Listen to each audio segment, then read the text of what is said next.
नमस्कार साथियों, सभी को स्वागत करूंगा मैं आज की इस वीडियो में।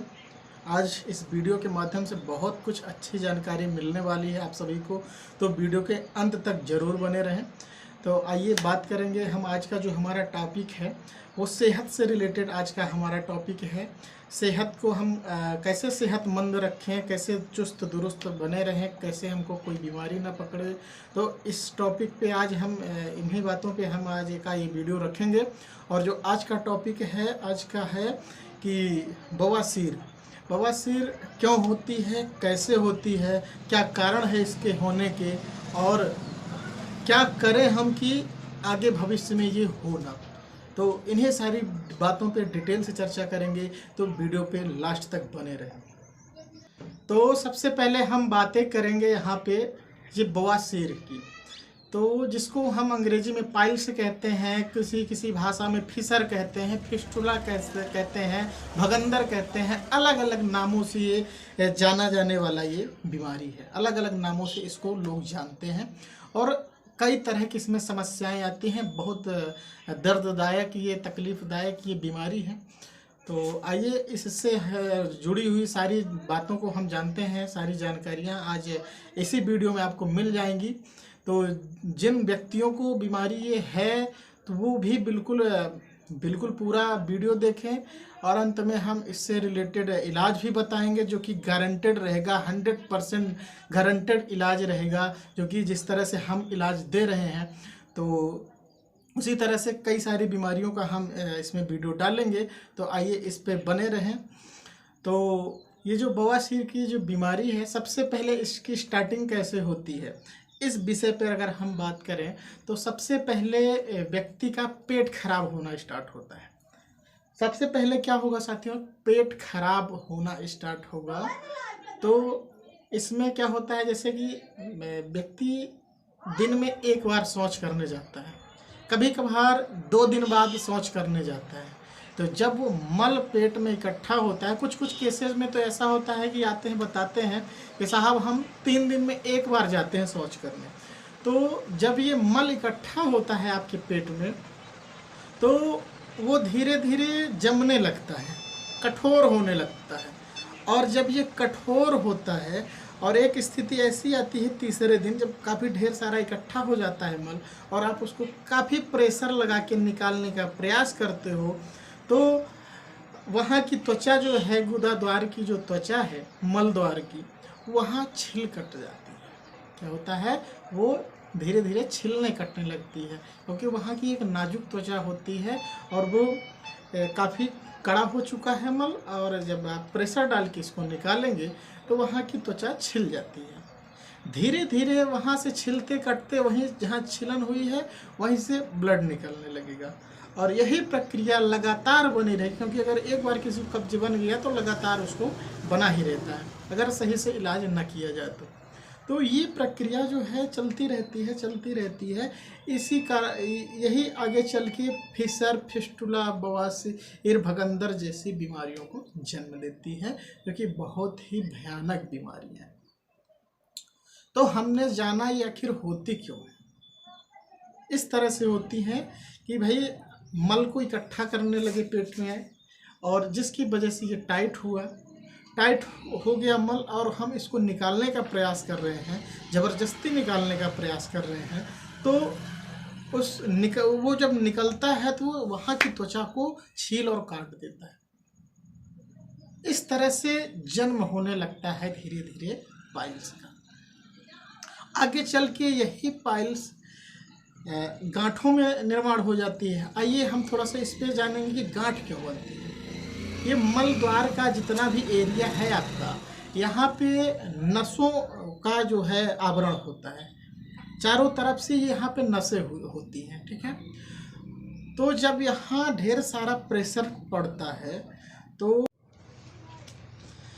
तो ये गुदा मार्ग में जो गांठें होती हैं, जो गांठ वाला बवासीर होता है, आइए उसको हम जानते हैं ये कैसे बनता है, ठीक है। जब हम ये समझ लेते हैं कि आखिर ये बीमारियां होती किस तरह से हैं, कैसे पनपती हैं, तो हमको ये इलाज करने में बड़ी आसानी होती है और हम बड़े आसानी से इसका ट्रीटमेंट दे सकते हैं। ठीक है, तो आइए हम देखते हैं। जब आपका मल कठोर होता है, पेट में इकट्ठा होता है, तो उसको आप 3 दिन 4 दिन बाद निकालने का जब प्रयास करोगे तो काफ़ी प्रेशर से आप निकालते हो। हमने अभी बताया है कि वहाँ की त्वचा छिल कट जाती है, वहाँ की त्वचा छिल कट जाती है। और जब और भी ये कठोर होने पर और आपको दबाव लगाना पड़ता है, तो वहाँ की नसों में, जैसे हमने भी बताया कि एक गुब्बारा, उदाहरण के तौर पे हम बताएंगे, गुब्बारे को आप हाथ में रख के ऐसे दबाएंगे तो यहाँ से भी वो निकलेगा, यहाँ से भी निकलेगा और यहाँ से भी निकलेगा, है ना राहुल? तो इस तरह से ये यहाँ से निकलने लगता है क्योंकि यहाँ पे दबाव पड़ा है। ठीक है, अंदर दबाव बना है, इस वजह से वो जहाँ उसको जगह मिल रही है वहाँ से वो भागने का प्रयास कर रहा है। ठीक है, तो वहाँ पे जब ब्लड का फ्लो होता है नसों में और इतना ज़्यादा दबाव दिया जाता है तो वो कहीं ना कहीं अपना वो निकलने का प्रयास करते हैं। तो जब यहाँ इसी तरह वहाँ गांठें फूल जाती हैं, सूजन आ जाती है और वहाँ की लेयर जो है पतली हो जाती है। जब यहाँ भी गुब्बारे में भी आप देखेंगे, जहाँ से वो निकलेगा वहाँ की लेयर पतली हो जाएगी और वो फूल जाएगा, कमज़ोर हो जाएगी। ठीक है, तो कभी कभी ऐसा होता है जब वहाँ की वेन जो है, वेन की लेयर पतली हो गई, अर्थात नसों की लेयर पतली हो गई, तो कभी कभार पंचर हो जाती है। जब पंचर हो जाती है तो ब्लड वहाँ से पिचकारी के स्वरूप निकलता है, एक पिचकारी जैसे ब्लड निकलता है। जिन लोगों को यह बीमारी हुई होगी वो अच्छी तरह से वो समझ पा रहे होंगे। ठीक है, तो ये एक गलती से हुआ है। तो कभी भी ऐसा ना करें कि लेफ्टिंग अभी लगा हुआ है, सोच का मन अभी हो रहा है, तो ऐसा ना मन में विचार पालें कि अभी नहीं, 1 घंटे बाद चले जाएंगे या 2 घंटे बाद चले जाएंगे या 10 मिनट बाद चले जाएंगे। अपने मन में कभी ऐसे विचार न लाएं, नहीं तो आप इस तरह की बीमारियों से ग्रसित हो सकते हैं। और अगर आपको इन सब बीमारियों से बचना है तो ये सारी चीज़ें आपको मानना पड़ेगा। कभी भी नेक्स्ट टाइम के लिए नहीं टालना होगा, किसी भी मोशन के लिए, ना पेशाब को ना तो आपको शौच को, इसको टालना ही नहीं है नेक्स्ट टाइम के लिए। अभी महसूस हो रहा, तुरंत जाना है। ठीक है, तभी आप स्वस्थ रह पाएंगे। ठीक है, और दूसरा, इससे दूर होने के लिए आपको पानी ज़्यादा पीना है, खाना के साथ पानी पीना है ना, खाना खाने के बाद ज़्यादा से ज़्यादा पानी पीना है। और जितना पैमाना बताया गया है कि 24 घंटे में कम से कम 5 से 6 लीटर पानी पीने के लिए, अगर आप इतना पानी पीते हैं तो मैं आपको दावे के साथ कह सकता हूँ आपको बवासीर नहीं हो सकती, कभी नहीं हो सकती। मैं खुद जनरल प्रैक्टिशनर हूँ और मैं फिजियोथेरेपिस्ट भी हूँ, तो मैं अपनी प्रैक्टिस के दौरान ये सारा कुछ देखता हूँ और ये सारी कंडीशन हमारे सामने आती रहती है और इसी को हम डेली झेलते रहते हैं। डेली ट्रीटमेंट के दौरान फेस होता है, हम लोग के सामने फेस करना पड़ता है ऐसे मरीजों को। तो सारी जो जानकारी है इसी तरह से आती है, सारी उनकी जो लक्षण है इसी तरह देखने को मिलता है। तो जिन लोगों को नहीं है, अगर वो चाहते हैं इससे बचने के लिए, तो इन सारी चीज़ों को जो है फॉलो करना पड़ेगा जो हमने अभी बताया। तो पानी ज़्यादा पीना है और पेट जो है हमेशा को फ्रेश रखना है, कभी नेक्स्ट टाइम के लिए मोशन को नहीं रोकना है। ठीक है, और नहीं तो ये कितने भयंकर बीमारी होती है, जिन लोगों को हुआ है ये बखूब ही जानते हैं, वो किसी से बताने की आवश्यकता नहीं है। वो बैठ नहीं पाते, कुर्सी में नहीं बैठ सकते, टेबल में नहीं बैठ पाते हैं, जिनको गंभीर समस्या है, और गाड़ी भी नहीं चला सकते, बाइक भी नहीं चला सकते, इतना दर्द रहता, इतना पेन रहता है। अभी मेरे पास एक पेशेंट का फ़ोन आया था, कल की बात है, उन्होंने बताया कि उनको पस वाला है, उनको पस निकल रहा है, इतनी गंभीर समस्या हो गई। तो ये पस एक दिन में नहीं तैयार हुआ, ये काफ़ी दिनों से बढ़ता बढ़ता जब वहाँ गांठें हुई, गांठों में दरार लगा, वो फट गई, फटने के बाद घाव हो गया, घाव में सड़न आई, सड़न के बाद धीरे धीरे ये सारी प्रक्रिया हो गई। तो अभी 1 दिन पहले की बात है, मेरे पास ऐसे कॉल आए थे। मैंने कहा ठीक है, इसका हम ट्रीटमेंट करेंगे, कोशिश करेंगे इसको हम ठीक करते हैं। और लगभग इस तरह के पेशेंट को हम अच्छी तरह से ठीक कर रहे हैं। तो इसलिए मैं, देखिए, उनसे ये गारंटी नहीं लिया कि मैं ठीक कर ही दूंगा, लेकिन मैंने उनको विश्वास दिलाया है कि मेरे पास आइए, मैं ठीक कर दूंगा। क्योंकि ये अभी तक मेरे यहाँ जितने भी पेशेंट आए हैं वो दुनिया घूम के आए हैं, कई डॉक्टरों को हर जगह दिखा के आए हैं, कोई इलाज नहीं हो रहा था, मेरे यहाँ आए, मैंने उनको अच्छा ट्रीटमेंट दिया, एकदम से ठीक है। वीडियो भी कुछ पड़ी हुई है चैनल पे, आप उसको देख सकते हैं। तो ये था बवासीर के लिए। तो बवासीर ना हो उसके लिए सारी चीज़ें आपको ध्यान रखनी है। ज़्यादा तेल मसाले वाली चीज़ें, तली हुई चीज़ों को ज़्यादा नहीं खाना, क्योंकि ज़्यादा तली हुई चीज़ों को खाने से भी पाचन तंत्र खराब होता है। ठीक है। डेली का डेली चिकन मटन मीट नहीं खाना है। आप एक सप्ताह में एक बार खा सकते हैं, नहीं तो इससे अपना पाचन तंत्र डैमेज होता है। ठीक है।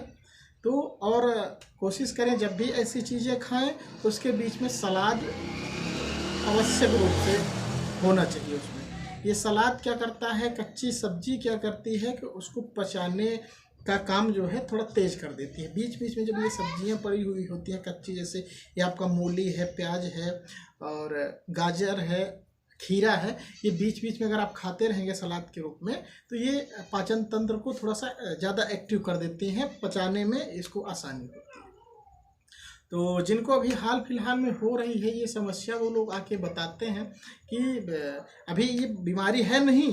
कल ही एक और आए थे, उन्होंने कहा कि हमको ये बीमारी है नहीं, लेकिन जब कभी मैं चिकन खा लेता हूँ तो मुझको ऐसी समस्या होने लगती है। मैंने उनको कहा कि ठीक है, आगे अभी से अगर आप सावधान हो जाएंगे तो आगे ये समस्या नहीं होगी। तो उनको मैंने कहा कि आप खाने के साथ सलाद का सेवन नियमित तौर से करें तो आप इस चीज़ों से बच सकते हैं।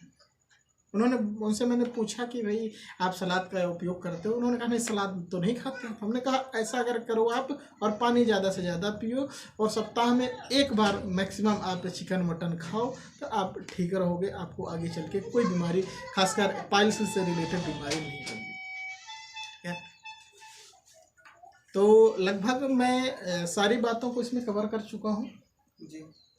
तो ठीक है, फिर हम नेक्स्ट वीडियो में मिलेंगे। अगला वीडियो हमारा जो होगा, हम अगले वीडियो में बात करेंगे जो कि बहुत ही खतरनाक बीमारी है, जो कि गांव क्षेत्र में लगभग ज़्यादा से ज़्यादा हमारे जानकारी में जो हो रहे हैं, लगभग 10 साल से फैली हुई ये बीमारी है। इससे पहले लोग उसका नाम नहीं जानते थे। मैं बता दूं, उस बीमारी का नाम है बीपी। बीपी का लोग नहीं जानते। आज भी मेरे यहाँ पेशेंट आते हैं, मैं उनसे पूछता हूँ कि बीपी आज से 10 साल पहले आप जानते थे? तो वो कहते हैं कि मैं बीपी का नाम नहीं सुना था 10 साल पहले। और ये वास्तविकता है कि 10 साल पहले लोग बीपी का नाम नहीं जानते थे। तो अगला जो हमारा वीडियो होगा बीपी से रिलेटेड होगा, तो हम उस पर ये जानकारी देंगे आपको कि बीपी यानी ब्लड प्रेशर कम होना या ज़्यादा होना। ब्लड प्रेशर जिनका कम हो रहा है उनका भी, जिनका ज़्यादा हो रहा है उनका भी, क्या करें कि कंट्रोल रहे। हम ऐसे उसमें कुछ दवाइयाँ बताएंगे, कुछ टिप्स बताएंगे, घरेलू टिप्स बताएंगे, घरेलू दवाइयाँ बताएंगे, देसी दवाइयाँ बताएंगे, जिनके माध्यम से वो सारी चीज़ें कंट्रोल रहेंगे। कुछ नहीं करना पड़ेगा, कोई अंग्रेजी दवा नहीं खानी पड़ेगी। ठीक है।